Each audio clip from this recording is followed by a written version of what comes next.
ઘરની ચાવી મારી પાસે હતી, પરંતુ જ્યારે હું ઘરમાં આવી ત્યારે ઘરનો દરવાજો ખુલ્લો હતો. મેં મારા ઘરને પૂરી રીતે બરાબર જોયું.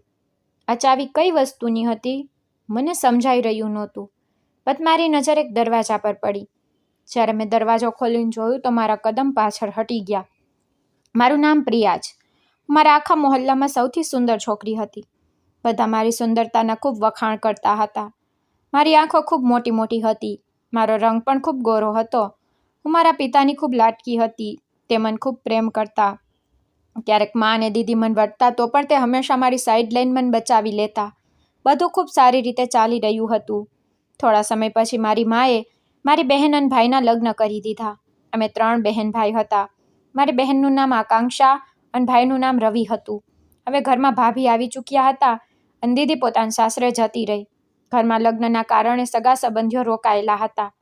મા પણ તેમની સાથે બેસીને વાતો કરી રહી હતી. ત્યારે જ હું રસોડામાંથી ચા બનાવીને લઈ આવી. તમે સાંભળ્યું કે મા તેમને કહી રહી છે કે હું અત્યારે મારી નાની દીકરીના લગ્ન નહીં કરું. અત્યારે તો 4-5 વર્ષ પછી જ એના લગ્ન કરીશ. મારી મોટી દીકરીના લગ્ન થઈ ગયા છે. હવે ઘરમાં પણ તો કોઈ હોવું જોઈએ ને. તો બીજી તરફથી તેઓ બોલ્યા કે એની ઉંમર પણ તો સારી એવી થઈ ગઈ છે, પછી હવે કેમ એના લગ્ન નથી કરાવતા? ત્યારે મા બોલી, બસ એમ જ, હું અત્યારે એના લગ્ન નહીં કરું. જો એ પણ જતી રહેશે તો પછી કામ કરવામાં મારી મદદ કોણ કરશે? દીદી 4 દિવસ પહેલાં જ તો ગઈ છે.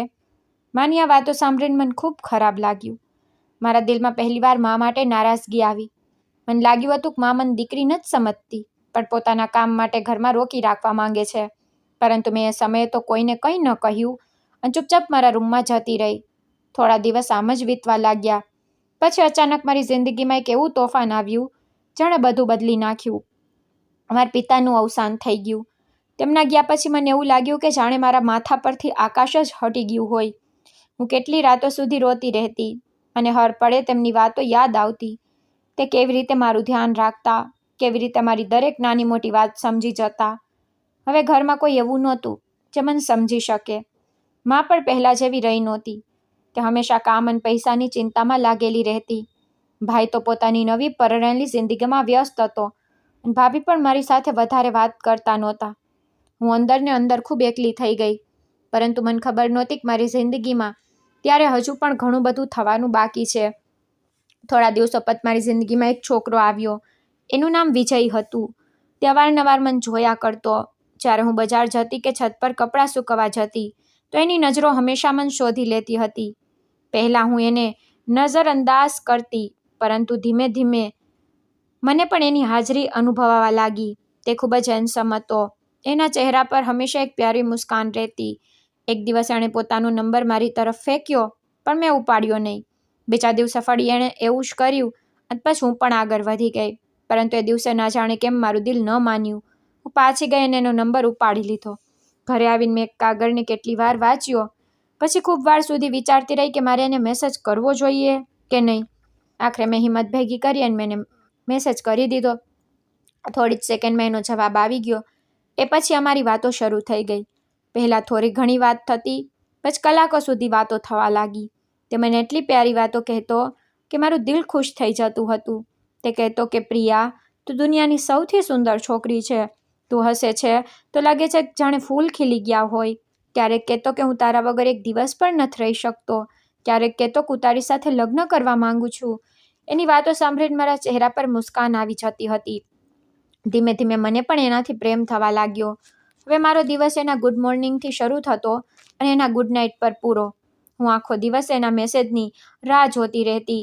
જ્યારે એનો ફોન નહોતો આવતો તો મારું મન બેચેન થઈ જતું અને જ્યારે એનો મેસેજ આવતો તો મને લાગતું કે જાણે બધી ખુશીઓ પાછી આવી ગઈ હોય. મને લાગવા માંડ્યું હતું કે કદાચ ઉપરવાળાએ મારા પિતાના ગયા પછી વિજયને મારી જિંદગીમાં મોકલ્યો છે, જેથી હું ફરી હસી શકું. પરંતુ મને ખબર નહોતી કે દરેક મુસ્કાન પાછળ એક રહસ્ય છુપાયેલું હોય છે અને મારી જિંદગીમાં પણ એક એવું સત્ય આવવાનું હતું જે મારી આખી દુનિયાને બદલી નાખવાનું હતું. એક દિવસ અમે બંને વાત કરી રહ્યા હતા ત્યારે જ તે બોલ્યો, પ્રિયા, હું તારી સાથે લગ્ન કરવા માંગુ છું. મેં કહ્યું, હા, હું પણ તને ખૂબ પસંદ કરું છું, હું પણ તારી સાથે લગ્ન કરવા માંગુ છું.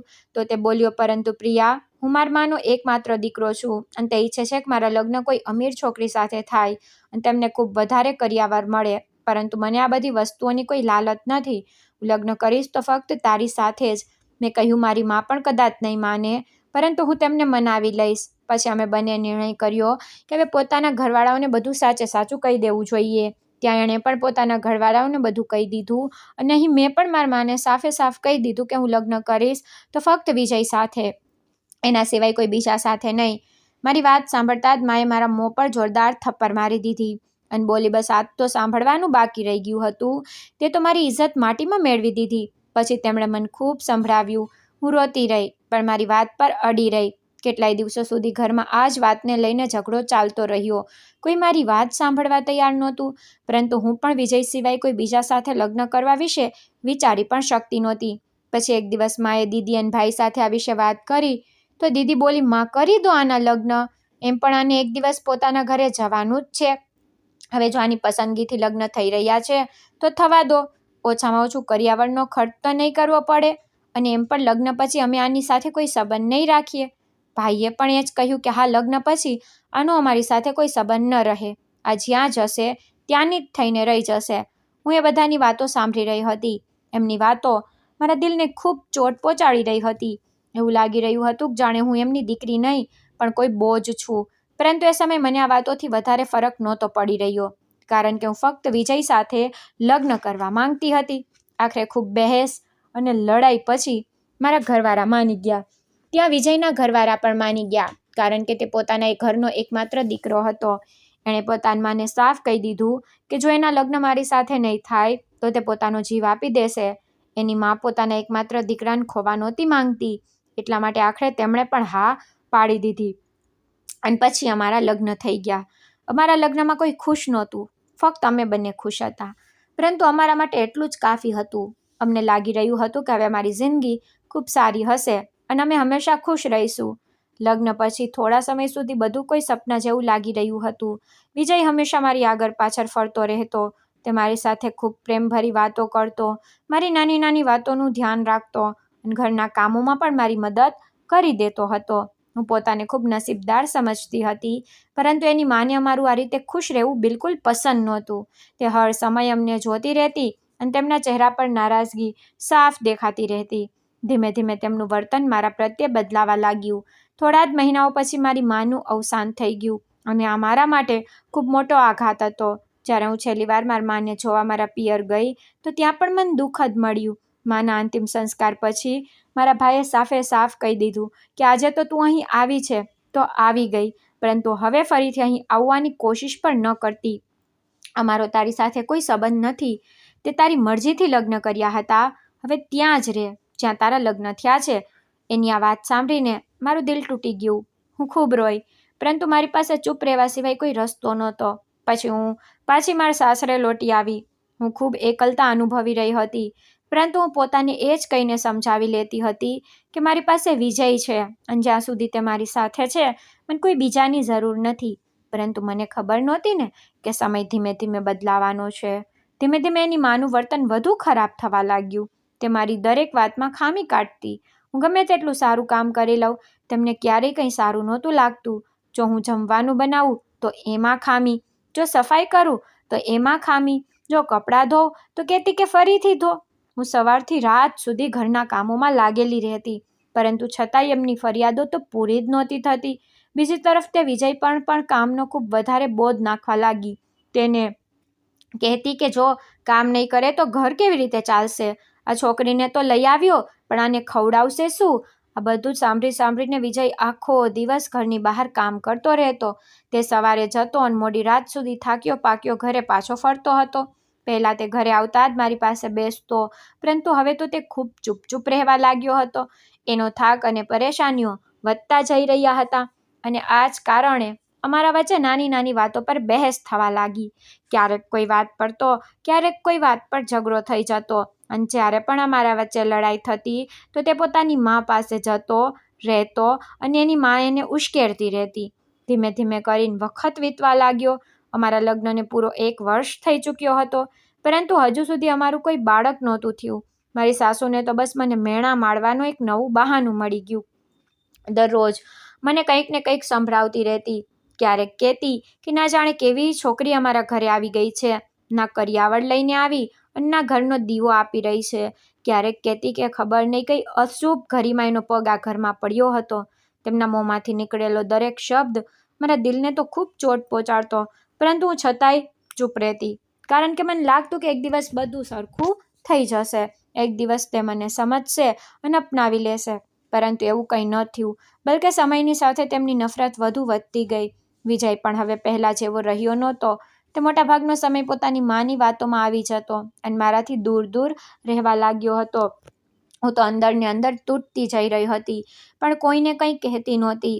એક દિવસ સવારે મારા સાસુ મારી પાસે આવી અને બોલી, જા બજારમાંથી શાકભાજી લઈ આવ. મેં કંઈ પણ કહ્યા વગર એમની પાસેથી પૈસા લીધા અને બજાર જતી રહી. રસ્તાભર હું એ જ વિચારતી રહી કે આખરે મારી ભૂલ શું છે. હું આ ઘર માટે આટલું બધું કરું છતાંય કોઈ મારાથી ખુશ કેમ નથી. થોડી વાર પછી હું શાકભાજી લઈને પાછી ઘરે પહોંચી. જેવી મેં ઘરની અંદર કદમ મૂક્યો તો જોયું મારી સાસુ હોલમાં ટેબલ પાસે બેઠેલી હતી. તેમના ચહેરા પર એક અજીબ સી સખ્તાઈ હતી. હું કંઈ સમજી જ ન શકી.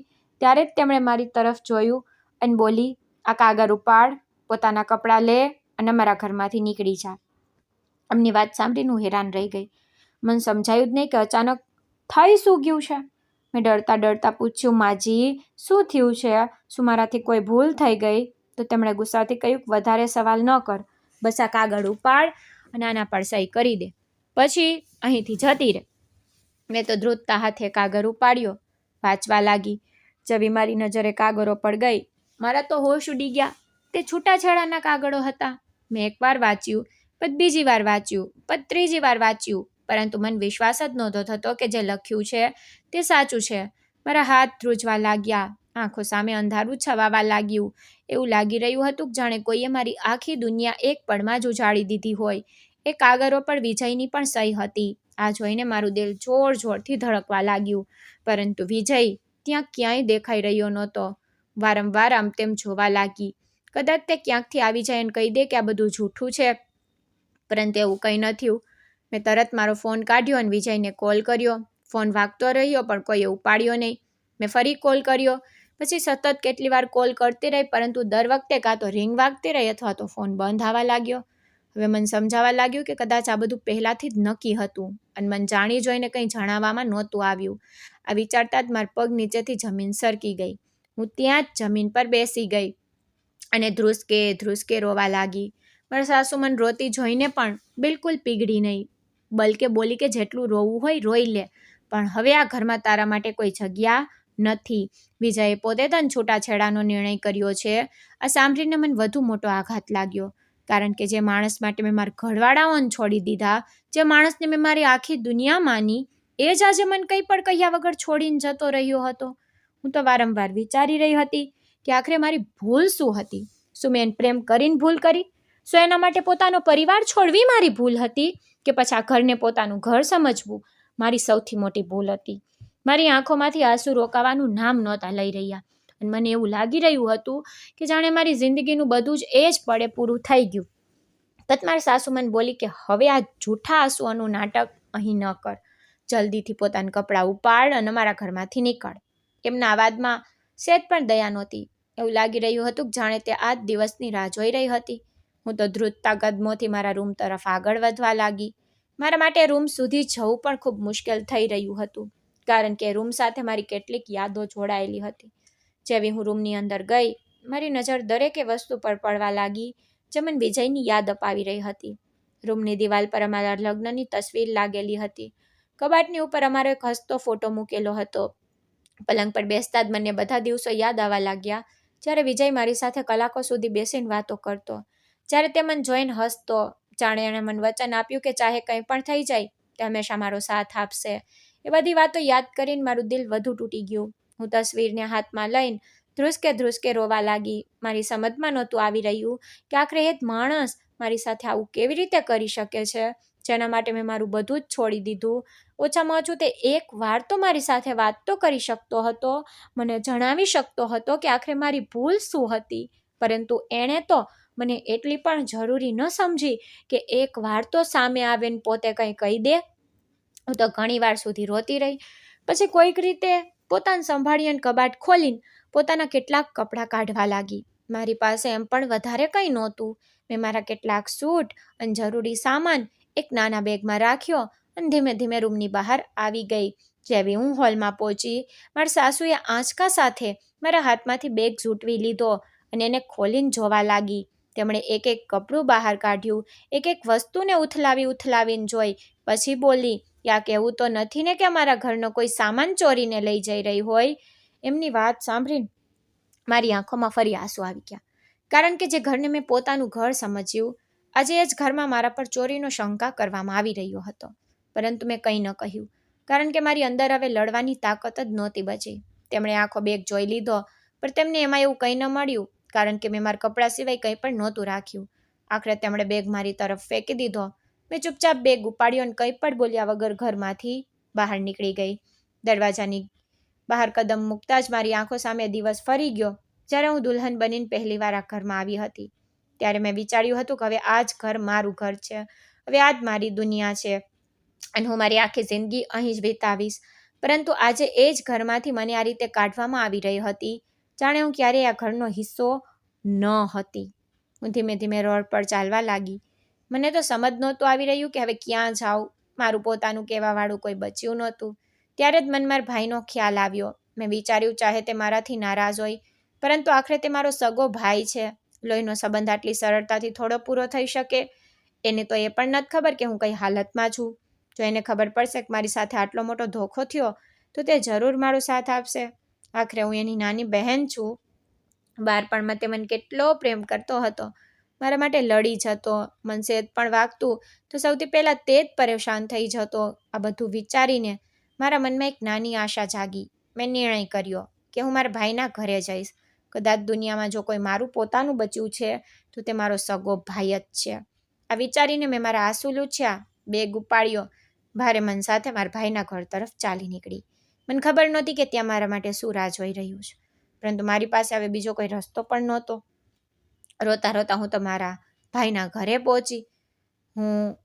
મારું આખું શરીર થાકી ચૂક્યું હતું. આંખો સતત રોવાના કારણે સૂજી ગઈ હતી, પરંતુ તેમ છતાં મારા દિલમાં એક નાની એવી આશા બાકી હતી. મને લાગી રહ્યું હતું, ભલે દુનિયામાં કોઈ મારો સાથ આપે કે ન આપે, પણ મારો ભાઈ મને ક્યારેય પોતાના દરવાજેથી ખાલી હાથે નહીં પાછી મોકલે. આખરે તે મારો સગો ભાઈ જો હતો. નાનપણથી લઈને આજ સુધી અમે સાથે કેટલો સમય વિતાવ્યો. હું તેના ઘરની બહાર પહોંચી તો મેં જોયું કે તેની મોટરસાઇકલ બહાર ઊભી હતી. તેને જોઈને મારા દિલમાં થોડી આશા જાગી ગઈ. હું મનમાં વિચારવા લાગી કે સારું થયું, ભાઈ ઘરે જ છે. હવે કદાચ મારી બધી મુશ્કેલીઓ પૂરી. કદાચ તે મારી વાત સાંભળશે, મને સહારો આપશે અને કહેશે કે ચિંતા ન કર, હું છું ને. પરંતુ મને ખબર નહોતી કે મારી છેલ્લી આશા પણ તૂટવાની જ. હું તો ધીમેથી દરવાજા પાસે ગઈ અને બેલ વગાડી. થોડી વાર સુધી રાહ જોતી રહી, પરંતુ દરવાજો ન ખોલ્યો. મેં ફરીથી બેલ વગાડી, છતાં પણ કોઈ બહાર ન આવ્યું. હું ત્યાં જ ઊભી રહીને વારંવાર દરવાજા તરફ જોવા લાગી. કદાચ કોઈએ ઘંટી નહીં સાંભળી હોય એમ વિચારીને મેં ત્રીજી વાર પણ બેલ વગાડી, છતાં પણ દરવાજો ન ખુલ્યો. હવે મારા મનમાં બેચેની વધવા લાગી. ત્યાં જ થોડી વાર પછી ઉપર બારી ખુલી અને મારો ભત્રીજો ત્યાં દેખાયો. તેણે મને જોતાં જ કહ્યું, અરે આ તો ફઈ છે. તેનો અવાજ સાંભળીને મારા ચહેરા પર હળવું સ્મિત આવી ગયું. મને લાગ્યું કે હવે દરવાજો ખુલી જશે, પરંતુ ત્યાં જ અંદરથી એક અવાજ આવ્યો, દરવાજો ન ખોલતો, તે અહીંથી પોતે જ જતી રહેશે. આ અવાજ મારી ભાભીનો હતો, પરંતુ મારા પોતાના ભાઈનો હતો. પોતાના ભાઈનો અવાજ સાંભળીને મને એવું લાગ્યું કે જાણે કોઈએ મારા છાતીમાં છરી ભોંકી દીધી હોય. મારી આંખોમાંથી આંસુ વહેવા લાગ્યા. હું થોડી ક્ષણ ત્યાં જ ઊભી રહી. કદાચ મને લાગ્યું કે મેં ખોટું સાંભળ્યું હશે, પરંતુ પછી અંદરથી કોઈ ન આવ્યું, ન તો કોઈએ દરવાજો ખોલ્યો. ત્યારે મને સમજાઈ ગયું કે મારો ભાઈ સાચે જ મને પોતાના જ ઘરમાં આવવા દેવા નથી માંગતો. હું ભારે પગલે ત્યાંથી પાછી વળી ગઈ. મારા દિલની છેલ્લી આશા પણ તૂટી ગઈ. ચાલતા ચાલતા હું એ જ વિચારી રહી હતી કે શું સંબંધો સાચે જ આટલા નબળા હોય, કે એક બહેનની આટલી પણ કિંમત નથી હોતી, કે મુસીબતના સમયે તેને બે ક્ષણનો સહારો મળી શકે. પરંતુ હવે મારી પાસે રડવા સિવાય કોઈ રસ્તો નહોતો. હું રસ્તા પર ધીમે ધીમે ચાલતી રહી. ત્યાં જ મને મારી દીદીનો ખ્યાલ આવ્યો. મેં વિચાર્યું કે ભાઈએ તો દરવાજો ન ખોલ્યો તો શું થયું, દીદી તો મને જરૂર સમજશે. આખરે એક બહેન બીજી બહેનનું દર્દ સૌથી સારી રીતે સમજી શકે છે. એ જ વિચારીને તેમની તરફ ચાલી નીકળી. જ્યારે હું તેમના ઘરે પહોંચી તો કાપતા હાથે બેલ વગાડી. થોડી જ વારમાં દરવાજો ખુલ્યો તો સામે મારી દીદી ઊભી હતી. જેવી તેમણે મને જોઈ તો હું પોતાને રોકી ન શકી અને ફૂટી ફૂટીને રડવા લાગી. તેમણે મને સંભાળી અને પૂછ્યું શું થયું. ત્યારે મેં રડતા રડતા તેમને બધી વાત કહી દીધી કે કેવી રીતે મને ઘરમાંથી કાઢી મૂકવામાં આવી, કેવી રીતે છૂટાછેડાના કાગળો મારી સામે રાખી દેવામાં આવ્યા અને કઈ રીતે વિજય કંઈ પણ કહ્યા વગર મને છોડી ગયો. મારી વાત સાંભળીને દીદી પણ હેરાન રહી ગઈ. તેમણે કહ્યું આવું કેવી રીતે બની શકે? કોઈ વગર કારણે કોઈને છૂટાછેડો ન આપે. સાચું સાચું બતાવ, ક્યાંક તારાથી કોઈ ભૂલ તો નથી થઈને? મેં આંસુ લૂછતા કહ્યું ના દીદી, મેં કંઈ પણ ખોટું નથી કર્યું, મારાથી કોઈ ભૂલ નથી થઈ, હું તો સાચું કહી રહી છું. ત્યારે તેમણે કહ્યું ચાલ ઠીક છે, પહેલાં અંદર આવી જા, પછી શાંતિથી વાત કરીશું. તેમની આ વાત સાંભળીને મને થોડી રાહત મળી. હું તેમની સાથે ઘરની અંદર જતી રહી, પરંતુ મારી આ રાહત પણ વધુ સમય સુધી ન ટકી શકી, કારણ કે ત્યાં જ પાછળથી તેમના પતિ ત્યાં આવી ગયા. તેમણે મને જોઈ પછી ગુસ્સામાં બોલ્યા કે તું અહીં શું કરી રહી છે? હું આ ઓરતને મારા ઘરમાં નહીં રાખું. તેને પતિએ તેને છૂટાછેડા આપ્યા છે અને તેણે પોતાની પસંદગીથી લગ્ન કર્યા હતા. જરૂર કોઈને કોઈ વાત હશે ત્યારે તો તેને ઘરમાંથી કાઢી મૂકવામાં આવી છે. હું તેનો ખર્ચો નહોતું પાડી શકતો અને ન તો તેને મારા ઘરમાં રાખી શકું છું. તેમની વાતો સાંભળીને પથ્થરની જેમ ઊભી રહી ગઈ. દીદીએ તેમને સમજાવવાનો ખૂબ પ્રયાસ કર્યો અને બોલી કે અમારી બહેન છે, મુસીબતમાં છે, થોડા દિવસ રોકાઈ જશે. પરંતુ તે માનવા તૈયાર નહોતા. તે વારંવાર એ જ કહી રહ્યા હતા કે હું તેને મારા ઘરમાં નહીં રાખું. તે સમયે મને એવું લાગ્યું કે જાણે હું કોઈના પર બોજ બની ગઈ છું અને હું નહોતી ઈચ્છતી કે મારી વજહથી દીદીના ઘરમાં ઝઘડો થાય. એટલા માટે મેં દીદીનો હાથ પકડીને કહ્યું ના દીદી રહેવા દે, હું ઠીક છું, તું પરેશાન ન થા. તેમણે મને રોકવાનો ખૂબ પ્રયાસ કર્યો, પરંતુ હું ત્યાં ન રોકાઈ. હું ધીમેથી ત્યાંથી નીકળી ગઈ અને પછી કોઈ પણ મંજિલ વગર રસ્તા પર ચાલવા લાગી. થોડી જ વાર પછી હું રસ્તા કિનારે જઈને બેસી ગઈ. હવે મારી અંદર ચાલવાની પણ તાકાત નહોતી બચી. મારું મગજ શૂન્ય થઈ ચૂક્યું હતું. મને સમજાતું નહોતું કે હું ક્યાં જાઉં, કોની પાસે જાઉં અને કોની પાસે મદદ માંગું. મારા આંખોમાંથી સતત આંસુ વહી રહ્યા હતા અને મને વારંવાર મારા પિતાની યાદ આવી રહી હતી. હું આકાશ તરફ જોઈને વિચારી રહી હતી કે કાશ આજે પપ્પા જીવતા હોત, જો તે હોત તો ક્યારેય મને આ રીતે દરની ઠોકર ન ખાવી પડત, ક્યારેય મને આ રીતે એકલી ન છોડત. મને પૂરો વિશ્વાસ હતો કે જો મારા પપ્પા આજે મારી સાથે હોત તો પૂરી દુનિયા મારી વિરુદ્ધ થઈ જાત, પરંતુ તે ક્યારેય મારો હાથ ન છોડત. અને એ જ વિચારતા હું રસ્તાના કિનારે બેસીને રડતી રહી, કારણ કે હવે આ પૂરી દુનિયામાં મારું પોતાનું કહેવાવાળું કોઈ પણ બચ્યું નહોતું. હું ત્યાં જ રસ્તાના કિનારે બેસીને રડી રહી હતી. મારી આંખોમાંથી આંસુ રોકાવાનું નામ નહોતા લઈ રહ્યા. મને સમજાતું નહોતું કે હવે હું શું કરું અને ક્યાં જાઉં. ત્યાંથી એક વૃદ્ધ સ્ત્રી પસાર થઈ. તેમના વાળ સફેદ હતા, ચહેરા પર એક અજીબસી શાંતિ. તેમણે મને રસ્તા કિનારે એકલી બેઠેલી જોઈ તો રોકાઈ ગઈ. પછી ધીમે ધીમે મારી પાસે આવી અને બોલી બેટા, તું અહીંયા સમય એકલી કેમ બેઠી છે અને આટલું રડી કેમ રહી છે? શું થયું? બધું ઠીક તો છે ને? તેમના અવાજમાં પોતાપણું હતું, પરંતુ આટલા ધોખા ખાધા પછી મને કોઈના પર ભરોસો નહોતો થઈ રહ્યો. એટલા માટે હું થોડી ગભરાઈ ગઈ અને ચૂપચાપ નીચે જોવા લાગી. મારી હાલત જોઈને તે ફરી બોલી ગભરાઈશ નહીં બેટા, હું તને કોઈ નુકસાન નહીં પહોંચાડું. મને બતાવ શું વાત છે, થઈ શકે કે હું તારી કંઈક મદદ કરી શકું. તેમની વાત સાંભળીને ખબર નહીં કે મારા દિલને થોડો સહારો મળ્યો. પછી હું રડતા રડતા તેમને મારી પૂરી વાર્તા બતાવવા લાગી. મેં તેમને બતાવ્યું કે કેવી રીતે મારા પતિએ મને છોડી દીધી, કેવી રીતે મારી સાસુએ મને ઘરમાંથી કાઢી મૂકી અને મારા સગા ભાઈએ પણ દરવાજો સુધી ન ખોલ્યો અને કેવી રીતે મારી દીદી પણ ઈચ્છીને મારો સાથ ન આપી શકી. મારી વાત સાંભળીને તેમની આંખો ભરાઈ આવી. તેમણે મારા માથા પર હાથ ફેરવ્યો અને બોલી બેટા, હવે તું બિલકુલ પણ પરેશાન ન થા, આજથી તું એકલી નથી.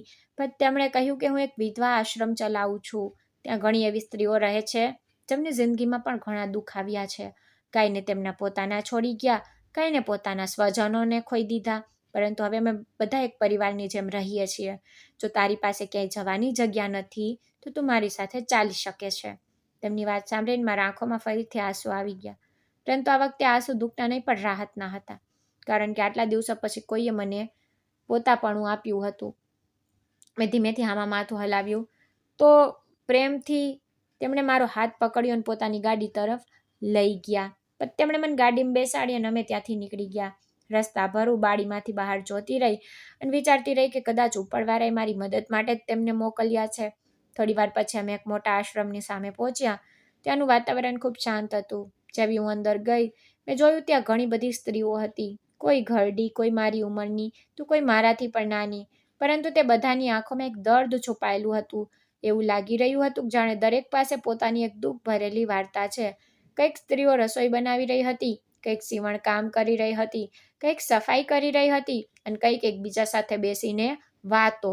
તે વૃદ્ધ સ્ત્રીએ બધાને મારા વિશે બતાવ્યું અને પછી એક એક કરીને મને બધા સાથે મેળવી. ત્યાં હાજર સ્ત્રીઓએ મારો ખૂબ પ્રેમથી સ્વીકાર કર્યો. તેમનામાંથી કોઈએ પણ મને પારકી અનુભવવા ન દીધી. પણ તે મને એક રૂમમાં લઈ ગઈ અને બોલી, પહેલાં જઈને મોં હાથ ધોઈ લે અને થોડો આરામ કરી લે. તું ખૂબ થાકેલી લાગી રહી છે. પણ તેમણે મને પહેરવા માટે સાફ કપડાં આપ્યા અને કહ્યું કે બેટા, હવે અહીં તારે કોઈ વાતની ચિંતા કરવાની જરૂર નથી. હું કપડાં લઈને રૂમમાં ગઈ અને જેવી અરીસામાં પોતાને જોઈ તો હું પોતે જ ડરી ગઈ. મારો ચહેરો તો રડી રડીને સૂજી ગયો હતો. આંખો તો લાલ થઈ ગઈ હતી અને હું ખૂબ નબળી લાગી રહી હતી. મેં મોં હાથ ધોયા, કપડાં બદલ્યા અને બહાર આવી ગઈ. થોડીવાર પછી તેમણે મને ખાવાનું આપ્યું. મેં ઘણા દિવસો પછી શાંતિથી ખાવાનું ખાધું, કારણ કે છેલ્લા કેટલાક સમયથી મારા ગળામાંથી સરખી રીતે કોળિયો પણ નીચે નહોતો ઉતરતો. ખાવાનું ખાધા પછી તેમણે મને આશ્રમની બાકીની સ્ત્રીઓ સાથે મેળવી અને કહ્યું, હવેથી તું પણ અહીં જ રહેશે અને અમે બધા તારો પરિવાર છીએ. તેમની આ વાત સાંભળીને મારા દિલને ખૂબ સુકૂન મળ્યું, કારણ કે આટલા દિવસો પછી મને એવું લાગ્યું કે કદાચ હું પૂરી રીતે એકલી નથી. ધીમે ધીમે દિવસો વીતવા લાગ્યા અને હું ત્યાંના વાતાવરણમાં ઢળવા લાગી. આશ્રમની બધી સ્ત્રીઓ ખૂબ સારી હતી. દરેકની જિંદગીમાં ઘણા દુઃખ જોયા હતા, એટલા માટે તે બીજાનું દર્દ સારી રીતે સમજતી હતી. કોઈ મને સીવણકામ શીખવતું, તો કોઈ મારી સાથે બેસીને વાત કરતું, કોઈ મને હસાવવાનો પ્રયાસ કરતું, તો કોઈ મને હિંમત આપતું કે જિંદગી ક્યારેય એક સરખી નથી રહેતી. ધીમે ધીમે હું પણ તેમની સાથે ભળી જવા લાગી. હવે હું આખો દિવસ એકલી બેસીને રડતી નહોતી, પણ તેમની સાથે કામમાં હાથ વટાવતી. ક્યારેક રસોડામાં મદદ કરતી, ક્યારેક સફાઈ કરતી અને ક્યારેક જરૂરિયાતમંદ સ્ત્રીઓની સંભાળ રાખતી. મને પહેલીવાર અનુભવ થયો કે જિંદગી ફક્ત દુઃખનું નામ નથી. જો માણસ હિંમત રાખે તો તૂટ્યા પછી પણ ફરીથી ઊભો થઈ શકે છે. થોડા જ દિવસોમાં તે આશ્રમ મને પોતાના ઘર જેવો લાગવા માંડ્યો અને ત્યાં રહેતી સ્ત્રીઓ મારા પરિવાર જેવી. મને ખબર નહોતી કે આગળ મારી જિંદગીમાં શું થવાનું છે, પરંતુ આટલું જરૂર હતું કે આટલા લાંબા સમય પછી મને એક એવી જગ્યા મળી ગઈ જ્યાં કોઈ મને બોધ નહોતું સમજતું અને જ્યાં મને પહેલીવાર કોઈ પણ શરત વગર અપનાવવામાં આવી હતી. થોડા દિવસો પછી તે જ વિધવા આશ્રમમાં એક બીજી વૃદ્ધ સ્ત્રી રહેવા માટે આવી. તેમને પહેલીવાર જોઈને જ એવું લાગી રહ્યું હતું કે તે કોઈ ખૂબ મોટા દુઃખમાંથી પસાર થઈને અહીં પહોંચી છે. તેમનો ચહેરો હંમેશા ઉદાસ રહેતો અને તેમની આંખોમાં દરેક સમયે એક અજીબસી બેચેની દેખાતી. તે આશ્રમની કોઈ પણ સ્ત્રી સાથે વધુ વાત નહોતી કરતી. મોટા ભાગનો સમય પોતાના રૂમમાં ચૂપચાપ બેસી રહેતી અથવા પછી બારીમાંથી બહાર જોતા ક્યાંક ખોવાઈ જતી. આશ્રમની બાકીની સ્ત્રીઓ ઘણીવાર તેમની સાથે વાત કરવાનો પ્રયાસ કરતી, પરંતુ તે બસ 2-4 શબ્દો બોલીને ફરી ચૂપ થઈ જતી. તેમને જોઈને મને ન જાણે કેમ ખૂબ દયા આવતી હતી, કારણ કે હું પોતે પણ દર્દ અને એકલતાનો મતલબ સમજી ચૂકી હતી. એટલા માટે મેં વિચાર્યું કે કેમ ન હું તેમની થોડી સંભાળ રાખું. કદાચ તેમને સારું લાગે અને તેમનું મન પણ હળવું થઈ જાય. પણ ધીમે ધીમે મેં તેમની સંભાળ રાખવાનું શરૂ કરી દીધું. હું રોજ તેમના રૂમમાં જતી, તેમને સમયસર ખાવાનું આપતી, તેમની પાસે બેસીને વાતો કરવાનો પ્રયાસ કરતી. ક્યારેક તેમના વાળ ઓળવી દેતી, તો ક્યારેક તેમના પગમાં માલિશ કરી દેતી. શરૂઆતમાં તે ખૂબ ઓછું બોલતી, પરંતુ ધીમે ધીમે તેમણે મારી સાથે વાત કરવાનું શરૂ કરી દીધું. હવે આશ્રમમાં જો તે કોઈની સાથે વાત કરતી તો ફક્ત મારી સાથે કરતી હતી.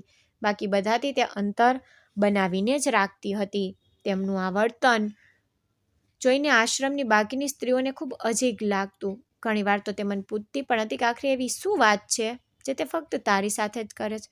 પરંતુ મારી પાસે પણ આનો કોઈ જવાબ નહોતો. મને બસ આટલું લાગતું કે કદાચ તેમને મારામાં પોતાનાની ઝલક દેખાતી હશે. સમય વીતતો ગયો અને મારી વાતચીત વધતી ગઈ. હવે તે મારા આવવાની રાહ જોવા લાગી. જો કોઈ દિવસ હું કોઈ કામમાં વ્યસ્ત થઈ જતી અને તેમની પાસે મોડેથી પહોંચતી તો તે બેચેન થઈ જતી અને મને જોઈને તેમના ચહેરા પર હળવું સ્મિત આવી જતું, જેને જોઈને મને પણ સારું લાગતું. પરંતુ ધીમે ધીમે તેમની તબિયત ખરાબ થવા લાગી.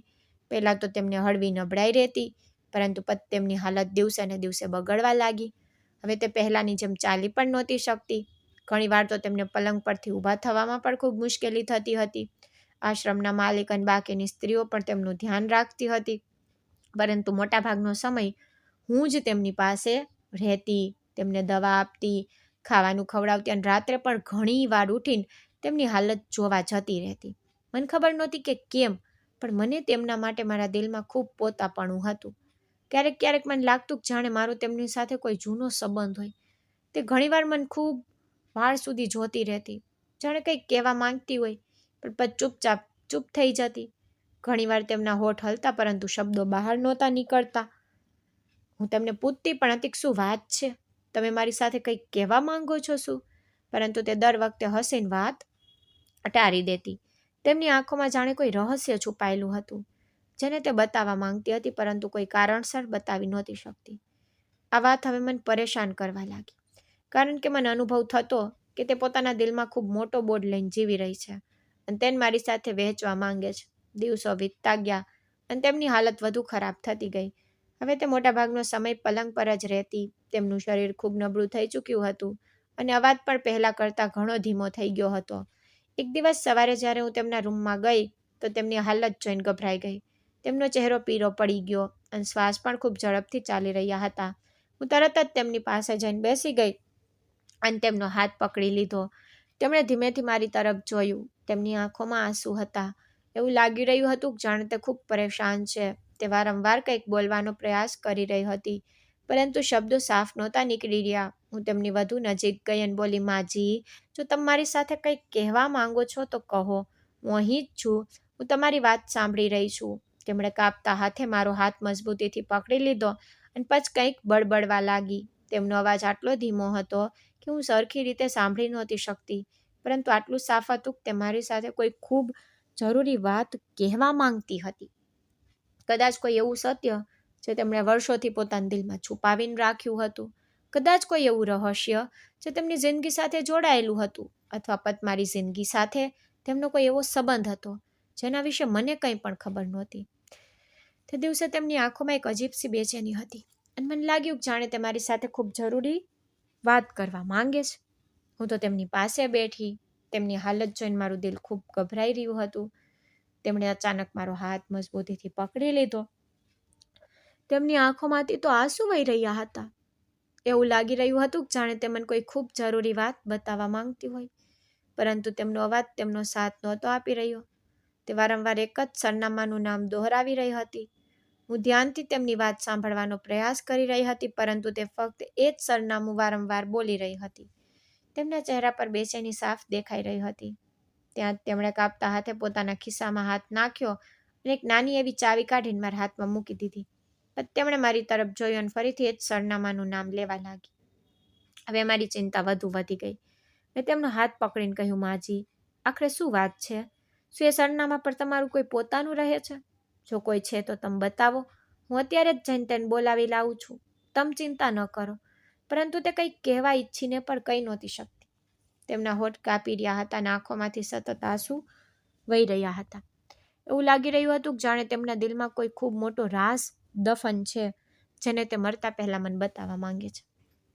મેં તેમને ઘણીવાર પૂછ્યું કે આખરે તે મને શું સમજાવવા માંગે છે, પરંતુ તે ફક્ત એ જ સરનામું દોહરાવતી રહી. પછી અચાનક તેમના શ્વાસ વધુ ઝડપથી ચાલવા લાગ્યા. હું ગભરાઈ ગઈ અને મોટેથી અવાજ લગાવીને આશ્રમની બાકીની સ્ત્રીઓ અને માલિકને બોલાવવા લાગી. થોડીક ક્ષણોમાં બધા લોકો ત્યાં આવી ગયા, પરંતુ ત્યાં સુધીમાં ખૂબ મોડું થઈ ચૂક્યું હતું. તે વૃદ્ધ સ્ત્રી હંમેશા માટે આ દુનિયાને છોડીને જતી રહી. રૂમમાં એકદમ શાંતિ છવાઈ ગઈ. કંઈક સ્ત્રીઓ રડવા લાગી અને કંઈક ચૂપચાપ ઊભી હતી. હું તેમની તરફ જોઈ રહી હતી અને મારી આંખોમાંથી પણ આંસુ સતત વહી રહ્યા હતા. મને એવું લાગી રહ્યું હતું કે જાણે મેં મારું કોઈ ખૂબ પોતાનું ખોઈ દીધું હોય, જ્યારે કે હું તેમને વધુ સમયથી જાણતી પણ નહોતી. પરંતુ ખબર નહીં કેમ તેમનાથી એક ઊંડો લગાવ થઈ ગયો હતો. કદાચ એટલા માટે કારણ કે તેમણે પોતાના છેલ્લા દિવસોમાં મારા પર ભરોસો જો કર્યો હતો, અને કદાચ એટલા માટે પણ કારણ કે તેમણે મને હંમેશા પોતાનાપણાથી જોઈ હતી. તેમના ગયા પછી પૂરા આશ્રમમાં દુઃખનું વાતાવરણ છવાઈ ગયું. બધા લોકો તેમના અંતિમ સંસ્કારની તૈયારીઓમાં લાગી ગયા.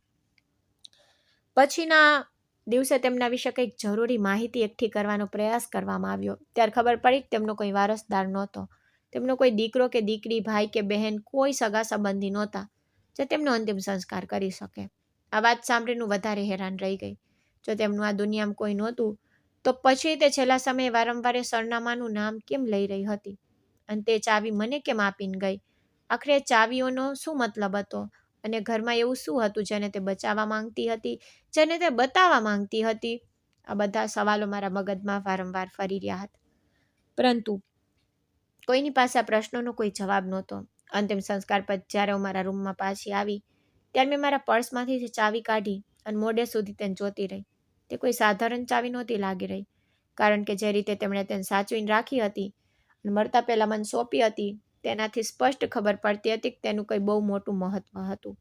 મેં ચાવીને મારી હથેળીમાં લઈને બહુ મોડે સુધી વિચાર્યું, પરંતુ મને કંઈ સમજાયું નહીં. આખરે મેં તેને પાછી મારા પર્સમાં મૂકી દીધી, પરંતુ તે રાત્રે મને બિલકુલ પણ ઊંઘ ન આવી. હું આખી રાત પલંગ પર સૂઈને છતને જોતી રહી અને વારંવાર એ જ વાતો વિચારતી રહી. તે સરનામું, તે ચાવી અને તેમના ચહેરા પરની તે બેચેની વારંવાર મારી આંખો સામે આવી રહ્યા હતા. મને અનુભવાઈ રહ્યું હતું કે આ બધા પાછળ કોઈ બહુ મોટું રહસ્ય છુપાયેલું છે. કદાચ તે ઈચ્છતી હતી કે હું તેને જાણું. રાતભર પંખા બદલ્યા પછી સવાર થતાં જ મેં નિર્ણય કરી લીધો. મેં વિચાર્યું કે હું તે સરનામે જરૂર જઈશ, ભલે ત્યાં જે પણ હોય. મારે સત્ય તો જાણવું જ પડશે. આખરે તે વારંવાર એ જ જગ્યાનું નામ કેમ લઈ રહી છે અને મરતા પહેલાં તે ચાવી મને જ કેમ આપીને ગઈ? આ બધું જાણ્યા વગર હવે મને જમ્પ મળવાનો નહોતો અને એક ક્ષણે મેં નક્કી કરી લીધું કે જેવો મોકો મળશે હું તે ઘર સુધી જરૂર જઈશ અને શોધી કાઢીશ કે આખરે ત્યાં એવું તો છે શું જે એક મરતી સ્ત્રી પોતાના છેલ્લા સમય સુધી ભૂલી ન શકે. સવાર થતાં જ મેં તો મારો નિર્ણય પાકો કરી લીધો. આખી રાત તો હું એ ચાવી અને તે સરનામા વિશે વિચારતી રહી. એટલા માટે હવે મારા માટે ત્યાં જવું બહુ જરૂરી થઈ ગયું. મેં ચૂપચાપ તે ચાવી મારા બેગમાં મૂકી આશ્રમમાંથી એવું કંઈ નીકળી ગઈ કે મને એક જરૂરી કામથી બહાર જવાનું છે. પછી હું બસમાં બેસીને તે સરનામા તરફ ચાલી નીકળી. આખા રસ્તે મનમાં ભાતના પ્રશ્નો ચાલી રહ્યા હતા કે આખરે તે વૃદ્ધ સ્ત્રી મને કેવા શું માંગતી હતી અને તેમણે પોતાના છેલ્લા શ્વાસમાં તે ચાવી મને જ કેમ આપી? કેટલાક કલાકો પછી હું તે સરનામે પહોંચી ગઈ. જેવી મેં સામે જોયું તો હું હેરાન રહી ગઈ, કારણ કે ત્યાં એક બહુ મોટું અને આલિશાન ઘર બનેલું હતું. બહારથી જોતાં જ ખબર પડતી હતી કે આ કોઈ બહુ અમીર માણસનું ઘર રહ્યું હશે, પરંતુ સૌથી અજીબ વાત એ હતી કે ઘરનો મુખ્ય દરવાજો પહેલાથી જ ખુલ્લો હતો. હું કેટલીક ક્ષણો ત્યાં જ ઊભી રહી, પછી હિંમત કરીને અંદર જતી રહી. અંદર પહોંચતાં જ મને કંઈક અજીબ અનુભવાયું. પૂરું ઘર અસ્તવ્યસ્ત પડેલું હતું. દરેક જગ્યાએ સામાન વિખરાયેલો, કબાટ ખુલ્લા, ડ્રોવર બહાર નીકળેલા, કાગળો પૂરા ફ્લોર પર ફેલાયેલા. એવું લાગી રહ્યું હતું કે જાણે કોઈએ બહુ ઉતાવળમાં પૂરા ઘરની તલાશી લીધી હોય અને દરેક વસ્તુ ઊંધી ચતી કરી દીધી હોય. ઘરનું ફર્નિચર બહુ મોંઘું અને નવું દેખાઈ રહ્યું હતું. દિવાલો પર સુંદર પેઇન્ટિંગ્સ લાગેલી હતી, પરંતુ ત્યાંનું વાતાવરણ બહુ ડરાવનું અને સુમસામ લાગી રહ્યું હતું. હું ધીમે ધીમે એક રૂમ જવા લાગી. મેં નીચેનો પૂરો ભાગ જોયો, પછી ઉપર ગઈ અને ત્યાં પણ દરેક રૂમને ધ્યાનથી જોયો, પરંતુ મને એવું કંઈ ન મળ્યું જેનાથી મને સમજાય કે તે વૃદ્ધ સ્ત્રી મને અહીં કેમ મોકલવા માંગતી હતી. જેટલું વધારે જોતી જતી હતી એટલી જ વધારે ગૂંચવાતી જતી હતી, કારણ કે જો ઘરનો દરવાજો પહેલેથી ખુલ્લો હતો તો તેમની પાસે ચાવી હતી. તે આખરે કઈ વસ્તુની હતી? કાફી વાર સુધી પૂરું ઘર જોયા પછી પણ જ્યારે મને ન સમજાયું તો હું થાકીને હોલમાં રાખેલા એક સોફા પર બેસી ગઈ. મેં મારી બેગમાંથી તે ચાવી કાઢીને તેને હાથમાં લઈને ધ્યાનથી જોવા લાગી. ત્યારે જ મને અનુભવાયું કે આ ચાવી થોડી અલગ પ્રકારની હતી. આ કોઈ સાધારણ તાળાની ચાવી જેવી નહોતી લાગી રહી. હવે હું કાફી વાર સુધી વિચારતી રહી, પરંતુ પછી મેં નિર્ણય કર્યો કે હવે પાછા આશ્રમ લોટી જવું જોઈએ. કદાચ હું નકામી અહીં સુધી ચાલી આવી. હું ઊભી થઈ અને બહાર જવા લાગી ત્યારે જ અચાનક મારી નજર એક નાના દરવાજા પર પડી, જે ઘરના ખૂણામાં હતો. તે દરવાજો બાકી દરવાજાઓથી અલગ લાગી રહ્યો હતો. કદાચ એટલે જ પહેલાં મારું ધ્યાન તેના પર નહોતું ગયું. હું કેટલીક ક્ષણો તેને જોતી રહી, પછી મનમાં આવ્યું કે જ્યારે આટલે દૂર આવી જ ગઈ છું તો એકવાર આને પણ ખોલીને જોઈ લઉં, તે પછી પાછી જતી રહીશ. હું તે દરવાજા પાસે ગઈ અને તેને ખોલવાનો પ્રયત્ન કર્યો, પણ તે બંધ હતો. ત્યારે જ મારા મગજમાં વીજળીની જેમ વિચાર આવ્યો અને મને સમજાઈ ગયું કે કદાચ આ ચાવી આ જ દરવાજાની છે.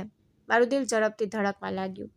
મેં ધ્રુજતા હાથે ચાવી તાળામાં લગાવી અને ધીમેથી ફેરવી. થોડી જ સેકન્ડો પછી તાળું ખુલી ગયું.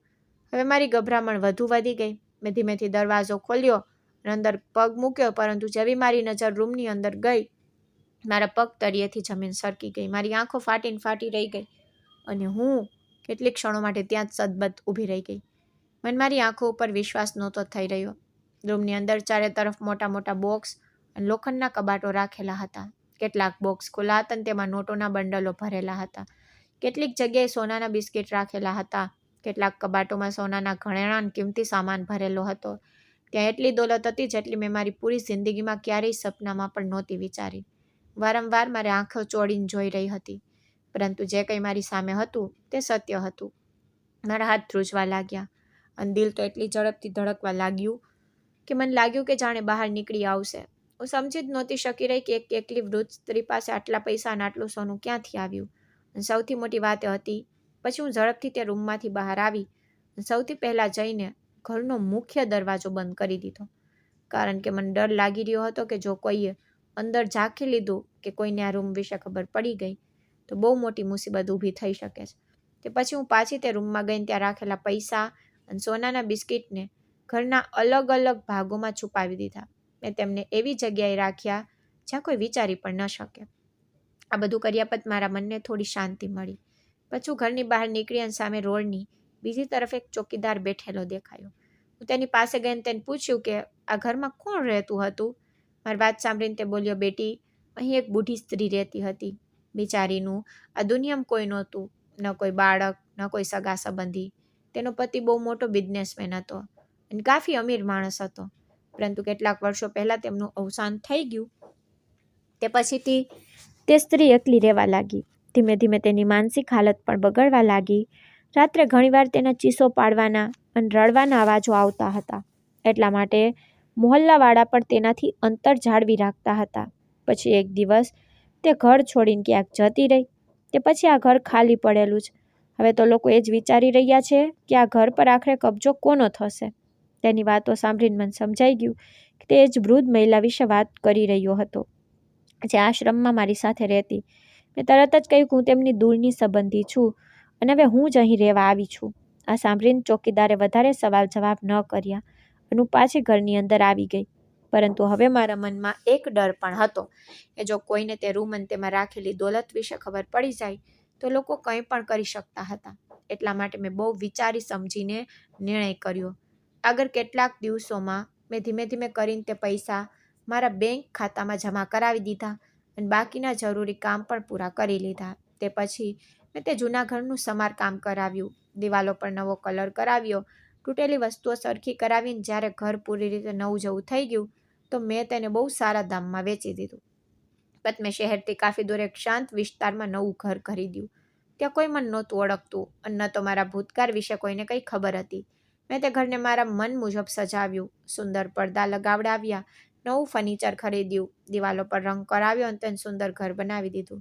પછી મેં વિચાર્યું કે જિંદગીભર ફક્ત પૈસાના સહારા પર તો ન જીવવું જોઈએ. એટલા માટે મેં મારો એક નાનો બેકરીનો બિઝનેસ શરૂ કરી દીધો. શરૂઆતમાં હું બહુ ડરી રહી હતી, કારણ કે મેં પહેલાં ક્યારેય કોઈ કારોબાર નહોતો કર્યો, પરંતુ મેં મહેનત કરવાનું ન છોડ્યું. ધીમે ધીમે લોકોને મારા બનાવેલા કેક અને બિસ્કિટ પસંદ આવવા લાગ્યા અને મારું કામકાજ ચાલી નીકળ્યું. થોડા જ સમયમાં મારી બેકરી વિસ્તારમાં મશહૂર થઈ ગઈ. હવે મારી પાસે મારું ઘર હતું, મારો પોતાનો બિઝનેસ હતો અને સૌથી મોટી વાત એ હતી કે હું કોઈના પર નિર્ભર નહોતી. મને કોઈની સામે હાથ ફેલાવવાની જરૂર નહોતી. હવે હું મારા પગ પર ઊભી હતી અને મારી જિંદગી મારી રીતે જીવી રહી હતી. સૌથી વધારે ખુશી મને વાતની હતી કે હવે કોઈ મને ઘરમાંથી કાઢી શકતું નહોતું, કારણ કે આ ઘર મારું પોતાનું હતું. મેં જિંદગીમાં બહુ દુઃખ જોયા હતા, પરંતુ હું હવે મજબૂત બની ચૂકી હતી અને એકલા જીવતા શીખી ચૂકી હતી. સમય વીતતો ગયો અને મારી જિંદગી પહેલાં કરતાં વધુ સારી થતી ગઈ. એક દિવસ હું શોપિંગ મોલમાંથી ખરીદી કરીને બહાર નીકળી રહી હતી. મારા હાથમાં ઘણા બધા બેગ્સ હતા અને હું મારી ગાડી તરફ જઈ રહી હતી. ત્યારે જ મારી નજર સામે પડી અને અચાનક હું ત્યાં જ અટકી ગઈ. સામે મારો ભાઈ ઊભો હતો. તેણે પણ મને જોઈ લીધી. કેટલીક ક્ષણો માટે તે મને ઓળખી જ ન શક્યો, કારણ કે હવે હું પહેલાં જેવી ભાંગી પડેલી અને રડતી પ્રિયા નહોતી.